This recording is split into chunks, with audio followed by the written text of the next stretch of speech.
Hello, hello. Good morning, good evening, good afternoon po.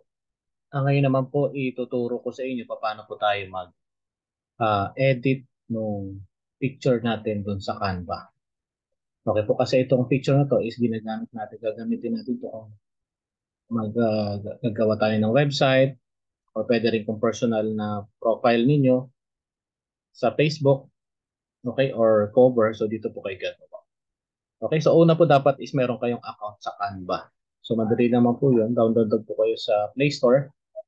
Type nyo lang yung Canva. And then, yun, magkakaroon na po kayo ng application.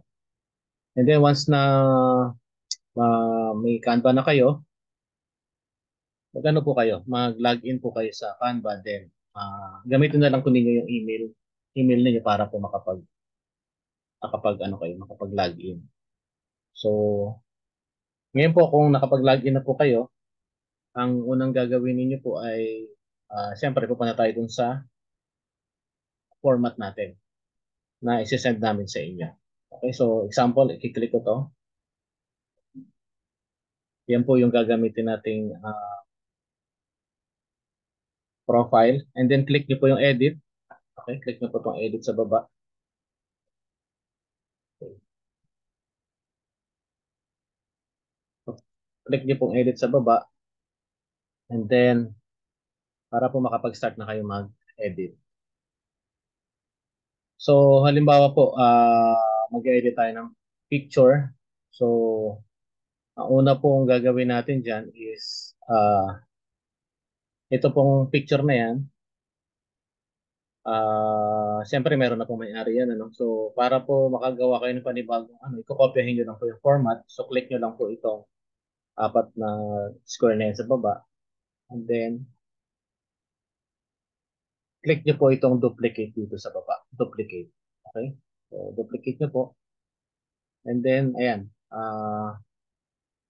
Pwede nyo pong palitan ng pangalan yan. So, dito po sa baba, i-click nyo lang itong notes. And then, ayan. Edit nyo na po. Lagay nyo po yung pangalan. So, halimbawa po, Nilo. Ang ilalagay ko dyan. Yung name niyo, halimbawa, Nilo. Okay. And then, double click ko itong para mag-pop up siya. So, ayan na po siya. And then, papalitan na po natin yung picture. Then, click natin yan. Then, click natin delete. And then, lalagyan natin ng panibagong picture. Okay? So, click nyo po itong plus dito sa baba. Plus. And then, dito po sa baba, scroll nyo po kaliwa. Check nyo po, click nyo po itong upload photo. And then, dito po sa taas is itong upload files. Click nyo po yan. And then, hahanapin nyo po yung picture dun sa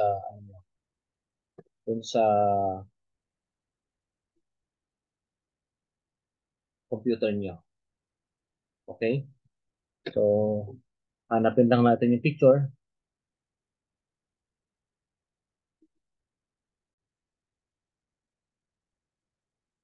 Hello, para po makita ninyo yung picture. So, punta po kayo dun usually sa recent po, yung bagong save. So, halimbawa, ito pong picture na to. Ito po yung i-edit ko. And then, makikita nyo po yan, mag-save siya dyan.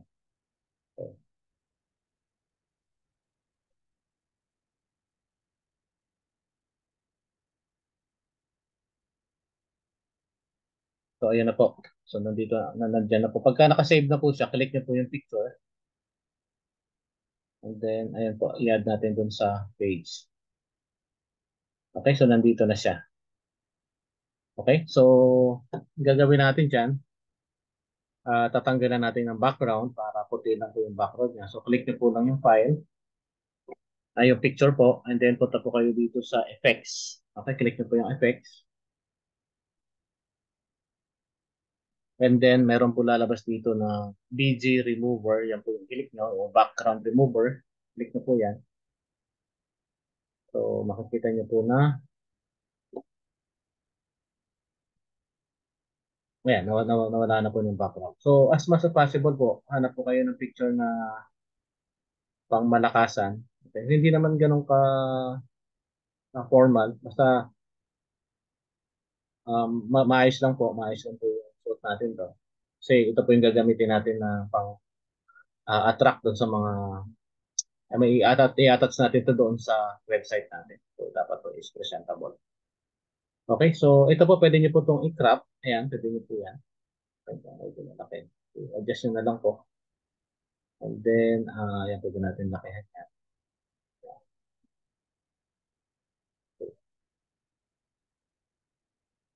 Ayan, kung gusto niyo naman pong ano, kasi nakatakpan po yung name. So, click nyo po ulit. Tapos, punta po tayo dito po sa, wait lang, dito sa position. Okay, hanapin niyo yung position. May position dyan. Ito po. Ayan, click nyo po yan. And then, click nyo po itong back to back. To back. Click nyo po yan. Ayun, nasa likod na siya. Di ba? And then, siyempre, edit natin yung ano, name. So, double click nyo lang yung name. So, lagyan natin dyan. Halimbawa name niya is Lido Pirasa. So, ayan. So, okay na, no? So, ang next na gagawin natin dyan, ida-download natin. So, click natin to sa taas, itong arrow na pataas. So, click natin yan. Then, hanapin natin dito sa baba yung download. Click natin yung download. And then, dito, kasi marami ng picture dyan. So, pipiliin lang natin kung ano yung ida-download natin. So, click natin to. And then, uncheck natin yung maximum limit. Then, create natin i-check natin yung itong page 1 or itong current page. Kahit saan tayo dyan. Okay? So, then click yung done. And then dito importante, itong transparent background. Kasi dapat transparent siya. Huwag yung kalimutan ha. Tapos itong file type, dapat is naka-PNG. Okay? So, dito naman sa size, wala na kayong babaguhin dyan. 1,500 by 1,500 px. And then, click natin yung download. Okay? So, mapupunta yan doon sa phone ninyo. So, gagamitin na natin yan later sa paggawa ng website. Okay, so antayin lang natin. Okay, so pag nakita nyo ng ganyan, okay na yan. So, pag titingnan natin doon punta tayo doon sa, ano natin, picture, photos. So, makikita na natin siya. Okay, so, click natin tong album sa baba. Okay, so ito na siya.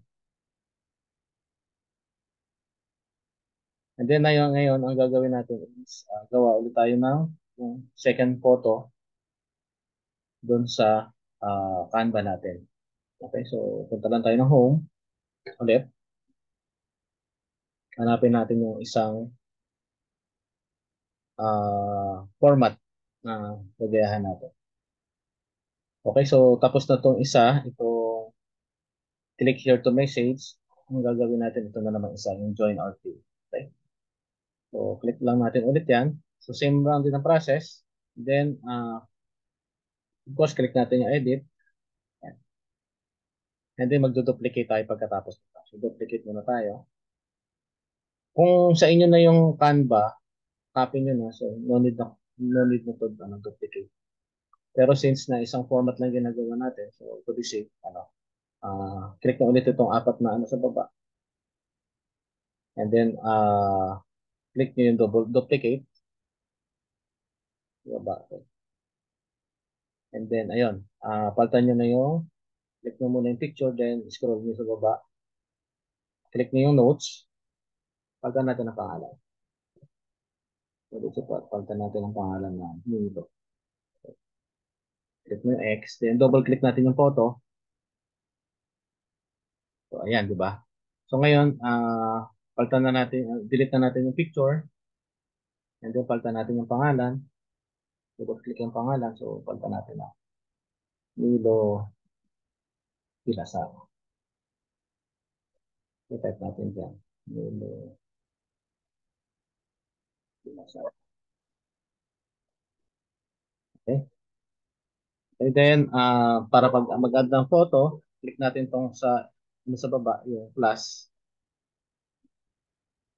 Okay, then, punta tayo dito sa baba, scroll natin, hanapin natin yung uploads. So, since nakapag-upload na tayo kanina, so makikita natin yung picture niya nandiyan na. Okay? So, click natin yung photo para ma-automatic na ma-add. So, yung ginawa natin kanina is, kinlik natin yung picture, tapos kinlik natin yung effects dito sa baba. Okay, effects. And then, click natin yung BG remover. Ito. And then, adjust natin yung picture. Okay, so,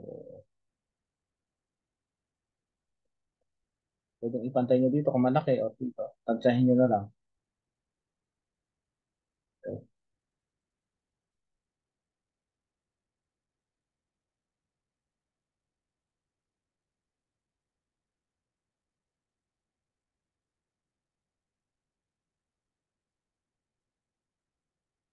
Okay, then, siset natin sa back. So, click out yung picture. Hanapin nyo yung position. Then, click nyo yung to back. Okay? So, ganun na sa kasimple. And then, next natin, ida-download na natin to. So, click natin ulit yung ito sa taas, download. And then, click download. Then, dapat nakaset sa PNG. So, yung size, okay na yan. And then, create transparent background. And then, dito sa pages, dapat yung page 1 lang. Okay. So, tanggalin natin yung, uncheck natin yung maximum limit. And then, check natin yung parent page o page 1. Then, click download. Okay, download. So, yun.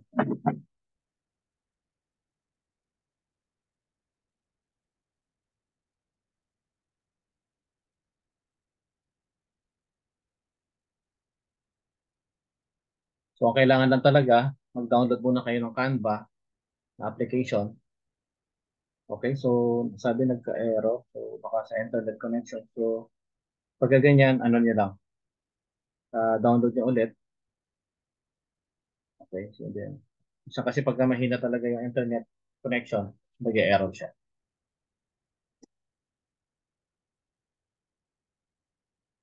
Okay, so, nakasave na yan.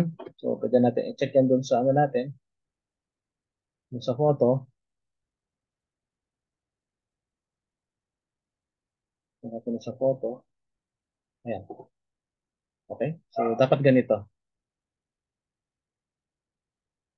Ayan, yung isa mukhang hindi natin na save yung ano. Okay, so dapat ganito siya itim, ibig sabihin transparent na yan.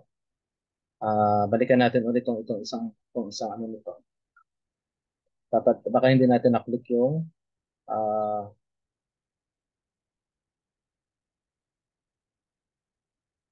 yung transparent background. So, balikan lang natin. So, para mag-transparent siya, no? So, ulitin natin, click natin itong isa, click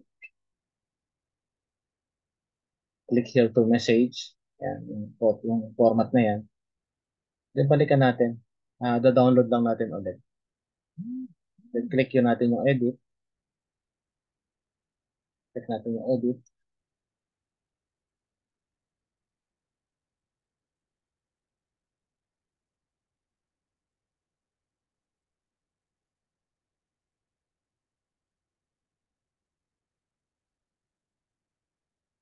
Medyo pagka-Canva kasi talagang kailangan maganda yung internet connection. So, ito, da-download natin to.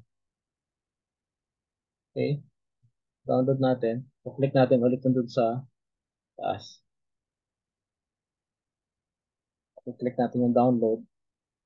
So, dapat ito, i-click natin to ha, itong transparent background. Ayan. Importante yan. Para hindi natin na-click kanina. And then, yung all pages, uncheck natin. Then, ano lang tayo, current page. Okay, so then click natin yung download.